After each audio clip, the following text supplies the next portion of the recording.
I'm going to do a quick little exercise. What would you do with 100 grand? Would you put in a savings account? Would you put in the shares? Would you put in the property with a 20% deposit, or you put in the property with minimal deposits? Okay, we're going to go through these examples now. Actually, tell me what you would do. What would you do with $100,000 right now if you had it? What would you do right now with $100,000 if you had it? So house prices. Winston Churchill said, I can see far in the future, going to stay in the past. What's happened in the past to house prices? It's hard to believe you could buy a house in Sydney for 18 grand 50 years ago, but you could.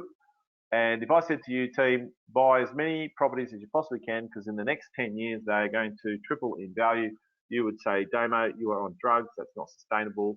But I actually believe that is going to occur. And you can see there what happened in the 1970s, house prices tripled. Let's just say house prices have just tripled in the last 10 years. And I said, keep buying houses because it's going to keep going. You'd say, Damo, you're on drugs. It's not possible. But yet, that's exactly what happened. And they then tripled again in the 80s. And then in the 90s, when we had the recession we had to have, second worst economic time in Australian history other than the Great Depression of the 1930s, okay, house prices still went up in value. Why did house prices go up in the worst economic times? Safe as houses, that's why. Because when things get tough, people invest in housing. Actually, their money runs to housing, even though times are tough, because everyone still needs a house. The last thing that people neglect is the roof over their head. They will dump their shares. They will dump their Bitcoin. They will dump all their other stuff that they need somewhere to live. And the tenants will pay the rent, and the mortgage, and the owner occupiers will pay their mortgage. Right? Okay, house prices then in 2000s doubled, and then last decade. So you can see it's not necessarily a hard and fast rule. So when people say that house prices double in value every 10 years, that is not true. It's actually the historical average is, or some decades they haven't quite got there. They got like 80%, like 90s, they just came up just short of a double, but some decades have tripled or quadrupled even in Brisbane on occasion. So as a broad statement, it is true, and the average is actually greater than double in every 10 years if you wanted to average it out over the decades. All right, so if we accept the property's doubling value is 10 years for a planning figure for the sake of analysis, for the sake of comparison, let's say we want to do a 20% deposit. Now, who's heard that? Some of you will be told never borrow more than 80%. Because if you borrow more than 80%, you get what's called mortgage insurance. Mortgage insurance is insurance policy the bank takes out to protect the bank in the event of you not paying the mortgage and they have to foreclose. What the bank's afraid of is they have to foreclose and they sell the property, that they're afraid they won't get enough money to pay the mortgage out. But also they've got to pay the agent's commission, the advertising costs, the auctioneer's fees, and the administrative costs, right? So the banks are worried about that situation. So what they do is if you want to borrow more than 80%, they'll get you to pay for a mortgage insurance policy. And the mortgage insurance policy is provided by a separate mortgage insurance company that actually protects the bank that you're paying for the policy, right? And that's about 2% of the purchase price.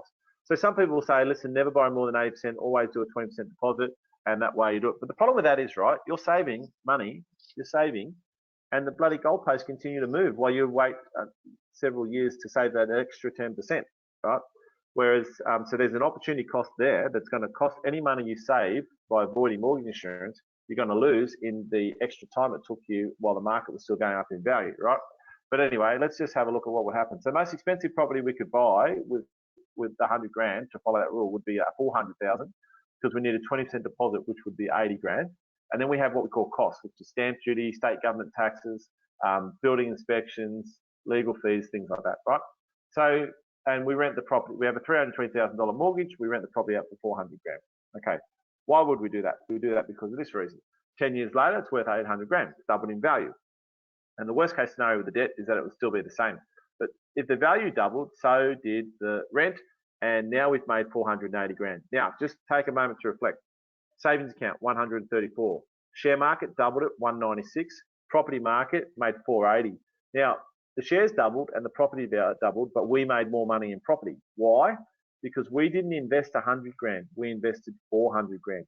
We took 80 grand of our money and 320 grand of the bank's money, and we invested 400 grand. So when our asset doubled in value, we had 400 grand doubling in value instead of 100 grand doubling in value. And this principle is called leverage. And that's what I want you to write down. Leverage is the secret. Write this down, okay? Leverage is, a lever can get you a greater result. So like, you got a tire lever to get a tire off a rim, right? You couldn't do it with your bare hands. Get a lever, you're 10 times stronger, okay? in finance and investing, when they talk about leverage, that's what they're talking about. They're talking about borrowing bank money to make you stronger, so you've got more money to invest. Leverage.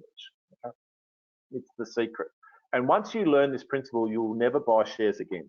Okay? You will never buy shares again once you learn this principle. You will drop like a hot rock. And this is why your financial advisor will never talk to you about property investing. And they will never talk to you about it, because once you understand this, you won't buy shares again. You'll be full on in the property.